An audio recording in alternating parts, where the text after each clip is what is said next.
Bonsoir et bienvenue sur Inside News RDC. Nous sommes en direct pour décrypter les signaux, les promesses et surtout les stratégies de puissance qui se dessinent depuis les sommets enneigés de Davos. Chaque année, le Forum économique mondial rassemble l'élite politique et financière de la planète. Officiellement, on y parle de coopération, de croissance partagée et de défis communs. Mais derrière le langage diplomatique se cache une réalité plus brute, celle d'une compétition acharnée où chaque bloc défend ses intérêts. Cette année ne fait pas exception. L'Europe, bousculée par la Chine et les États-Unis, annonce un changement de cap radical. L'Afrique, elle, est au cœur d'un paradoxe. Présentée comme le continent de l'avenir, elle risque pourtant d'être la grande oubliée des nouvelles routes commerciales qui se dessinent.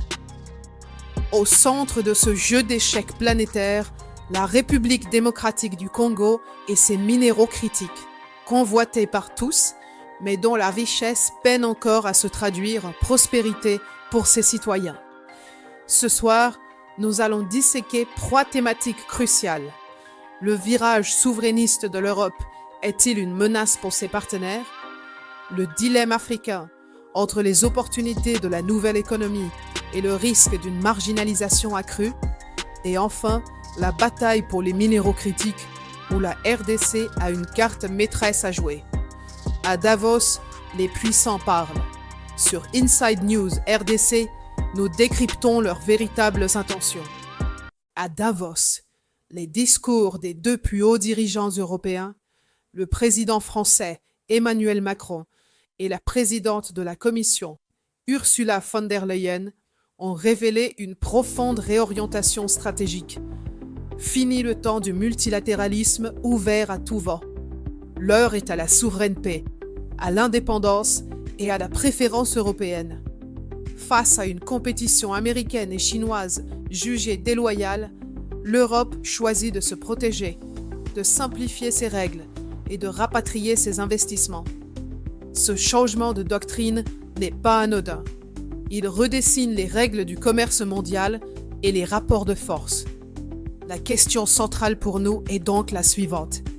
Cette nouvelle forteresse européenne est-elle une opportunité pour construire un partenariat plus équilibré ou une menace qui risque de renforcer les liens de dépendance avec le continent africain?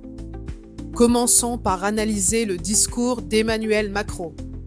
Emmanuel Macron s'exprime en tant que président de la France, une puissance motrice de l'Union européenne. Son intérêt est clair, promouvoir une Europe plus forte et plus autonome sur la scène mondiale, capable de rivaliser avec les blocs américains et chinois. En défendant la souveraineté européenne, il défend par extension les intérêts industriels et stratégiques français. Le président Macron dresse le constat d'un monde sans règles. Il ne parle pas d'une compétition générique, mais pose un diagnostic précis des déséquilibres mondiaux. La surconsommation américaine, la sous-consommation et le surinvestissement chinois, et le sous-investissement européen. Face à cela, sa réponse se décline en une stratégie à 3 piliers: protection, simplification et investissement. Le concept clé qu'il martèle est celui de la préférence européenne, qui vise à privilégier les entreprises du continent et à imposer aux importations les mêmes normes qu'en Europe via des clauses miroirs. Le discours reste remarquablement silencieux sur l'impact concret de cette préférence européenne pour les partenaires historiques de l'Europe, notamment africains. Il n'explique pas comment cette doctrine se conciliera avec les accords de partenariat économique APE existants, ni comment un protectionnisme assumé peut coexister avec la promesse d'un partenariat renouvelé avec l'Afrique. Pas un mot sur le risque que cette stratégie ne fasse que renforcer la position de l'Afrique comme simple fournisseur de matières premières. Emmanuel Macron appelle à une Europe forte et autonome, mais cette vision se heurte à la réalité crue de ses dépendances. Pour sa transition énergétique et numérique, l'Europe est massivement dépendante des minéraux critiques, dont une grande partie provient de la RDC. Le discours sur l'autonomie sonne creux s'il ne s'accompagne pas d'une stratégie pour sécuriser ses approvisionnements de manière équitable. Les implications sont directes. Une Europe qui instaure une préférence européenne pourrait limiter l'accès à son marché pour les produits africains transformés. Cela risque de cantonner des pays comme la RDC dans leur rôle historique de pourvoyeur de matières premières brutes. Le mot à la mode à Davos est dérisquer, mais il faut en décoder le sens. Pour l'Europe, dérisquer signifie sécuriser ses chaînes d'approvisionnement en minerais. Pour la RDC, un vrai dérisquage signifierait des investissements dans la transformation locale pour ne plus dépendre des cours des matières premières. La stratégie de l'Europe consiste à se protéger, pas à développer ses partenaires. Derrière l'appel légitime à la souveraineté se cache une stratégie de repli. L'Europe cherche à sécuriser ses propres chaînes de valeur et à se constituer en bloc commercial plus fermé, potentiellement au détriment des principes de libre-échange qu'elle a longtemps prônés et des intérêts de ses partenaires du Sud. Comment concilier cet appel à la préférence européenne avec la promesse d'un partenariat d'égal à égal avec l'Afrique? Et quand un dirigeant européen parle de dérisquer sa chaîne d'approvisionnement en cobalt, demande-t-il le coût d'une usine de batterie à Lubumbashi ou simplement le prix le plus bas pour le minerai brut, le reste étant le problème du Congo? Qu'en est-il du discours d'Ursula von der Leyen? Ursula von der Leyen parle en tant que présidente de la Commission européenne. Son rôle est de fédérer les 27 États membres autour d'une stratégie économique commune et de projeter l'image d'une Europe unie et déterminée face aux chocs géopolitiques. Son intérêt est de prouver que l'Union européenne peut agir comme un bloc cohérent et puissant. La présidente von der Leyen détaille la feuille de route de cette nouvelle indépendance européenne. Elle met en avant la diversification des chaînes d'approvisionnement en citant la signature de l'accord commercial avec le Mercosur et les négociations avec l'Inde, qualifiées de mère de tous les accords. Elle annonce vouloir renforcer le marché unique européen, notamment via l'accélération de l'union des marchés de capitaux pour mobiliser l'épargne européenne au service des entreprises européennes. Ce qui frappe dans son discours, c'est l'absence quasi totale du continent africain. Pour bien mesurer ce silence, il faut écouter la liste des partenaires qu'elle cite. Mercosur, Inde, Mexique, Indonésie, Suisse, Australie, Philippines, Thaïlande, Émirats arabes unis. Pas une seule mention de l'Afrique. Le continent semble relégué au rang d'impensé stratégique, si ce n'est implicitement comme un simple réservoir de ressources. 2. Il y a une dissonance frappante entre son discours sur la nécessité de rapatrier l'épargne et les capitaux en Europe et les débats qui ont eu lieu dans la même enceinte de Davos. Le panel africain a longuement évoqué la fuite des capitaux et le besoin criant d'investissement sur le continent. Pendant que l'Europe met en place des mécanismes pour thésauriser son propre capital, l'Afrique peine à mobiliser ses propres fonds pour financer ses infrastructures. La stratégie européenne, si elle est mise en œuvre, risque de marginaliser davantage l'Afrique. La priorité donnée à des accords avec d'autres blocs captera l'attention politique et les flux d'investissement. Surtout, le projet de mobiliser l'épargne européenne pour le marché européen pourrait assécher une source de financement pour les projets africains. C'est le début d'une véritable bataille pour le capital, où l'Europe cherche activement à garder ses ressources financières chez elle. Quelle vérité le discours masque-t-il? La nouvelle indépendance européenne semble se construire avant tout avec des partenaires jugés plus stables ou stratégiques. Dans cette nouvelle géopolitique économique, l'Afrique court le risque d'être la variable d'ajustement, un continent dont on sécurise les ressources à bas coût, mais pas un partenaire industriel à part entière.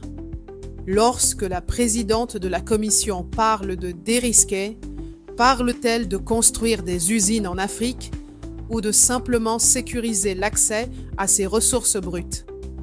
La mère de tous les accords avec l'Inde ne risque-t-elle pas d'être l'oubli de tout accord majeur avec l'Afrique? Cette vision d'une Europe qui se concentre sur elle-même et ses partenaires choisis contraste fortement avec les débats internes qui animent le continent africain.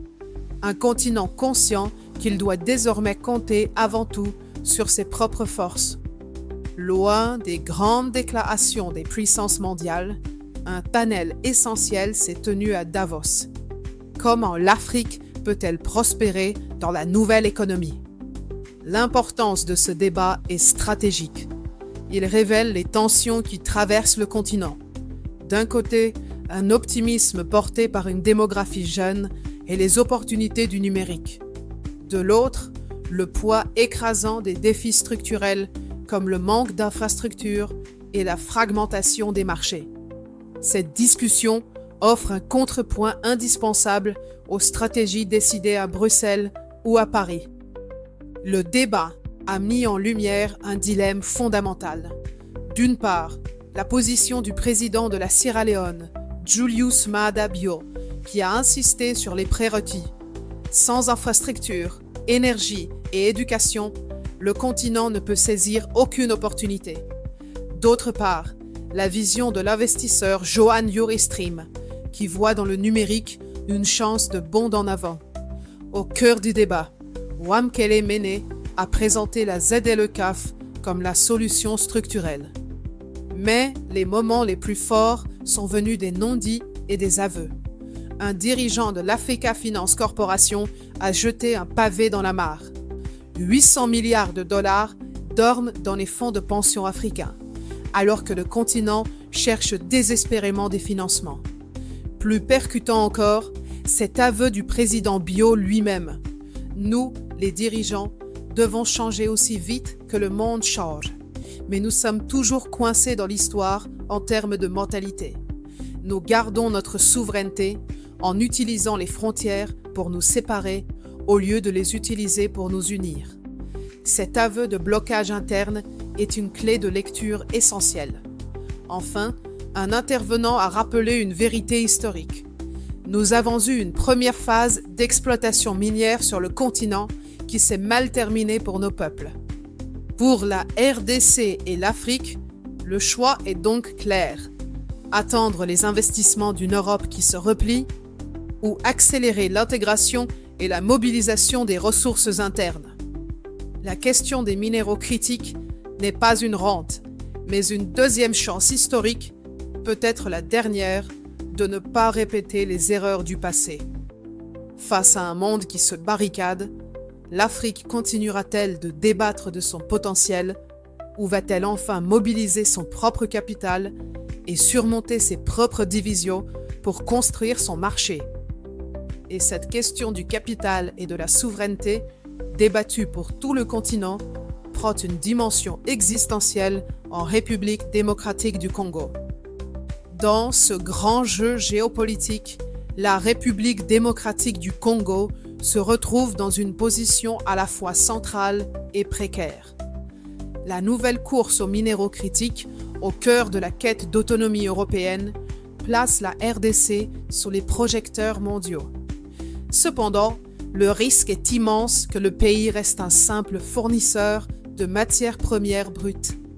La stratégie européenne de dérisquage pourrait se traduire par une pression accrue pour extraire le cobalt et le cuivre, sans les investissements nécessaires à la construction d'une industrie de batteries sur le sol congolais. La doctrine de la préférence européenne menace directement la diversification de l'économie congolaise. Elle pourrait compliquer l'attraction de capitaux européens pour des secteurs non miniers, qui se heurteraient à des barrières protectionnistes à l'entrée du marché européen. Le grand écart est ici, à Davos. D'un côté, le ballet des discours sur l'investissement responsable et la bonne gouvernance, de l'autre, la réalité brutale des mines congolaises. Deux mondes qui se regardent en chien de faïence sans jamais se toucher. La cohérence des acteurs qui prônent la responsabilité tout en cherchant à sécuriser leurs approvisionnements au moindre coût est sérieusement mise en question. La question stratégique fondamentale pour la RDC est donc la suivante.